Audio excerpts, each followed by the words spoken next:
जिस समय कर्ण मृत्युशैया पर थे, श्री कृष्ण जी उनके पास उनके दानवीर होने की परीक्षा लेने के लिए पहुंचे। कर्ण ने श्री कृष्ण जी से कहा कि उसके पास देने के लिए कुछ भी नहीं है। इस पर श्री कृष्ण ने उनसे उनका सोने का दांत मांग लिया। कर्ण ने अपने समीप पड़े पत्थर को उठाया और उससे अपना दांत तोड़कर श्री कृष्ण जी को दे दिया। श्री कृष्ण ने कहा, यह स्वर्ण तो झूठा है। इस पर कर्ण ने अपने धनुष से धरती पर बाण चलाया तो वहां से गंगा की तेज जलधारा निकल पड़ी। उससे दांत धोकर कर्ण ने कहा, अब तो ये शुद्ध हो गया। श्री कृष्ण जी ने तब कर्ण से कहा था कि तुम्हारी यह बाण गंगा युग युगों तक तुम्हारा गुणगान करती रहेगी।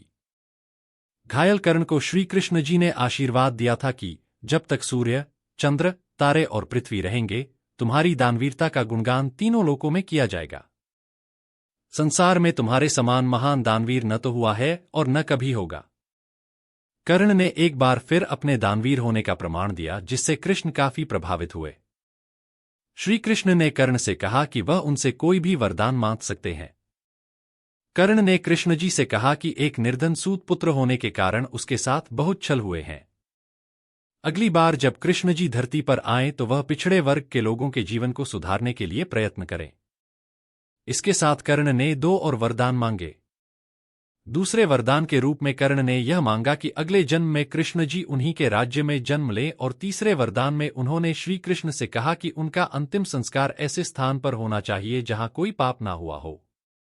उनकी इस इच्छा को सुनकर श्री कृष्ण जी दुविधा में पड़ गए थे, क्योंकि पूरी पृथ्वी पर ऐसा कोई स्थान नहीं था जहां एक भी पाप नहीं हुआ हो।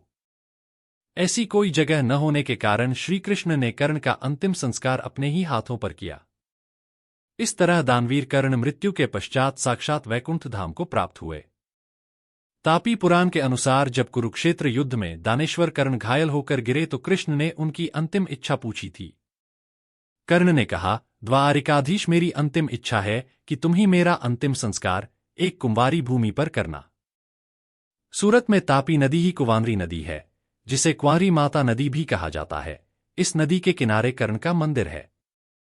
सूरत का चारधाम मंदिर 3 पत्रों का वट वृक्ष कर्ण के अंतिम संस्कार के साक्ष्य रूप हैं।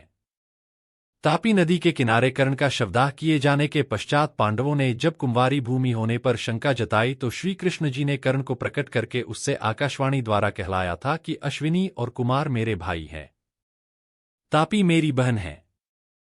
मेरा कुंवारी भूमि पर ही अग्निदाह किया गया है।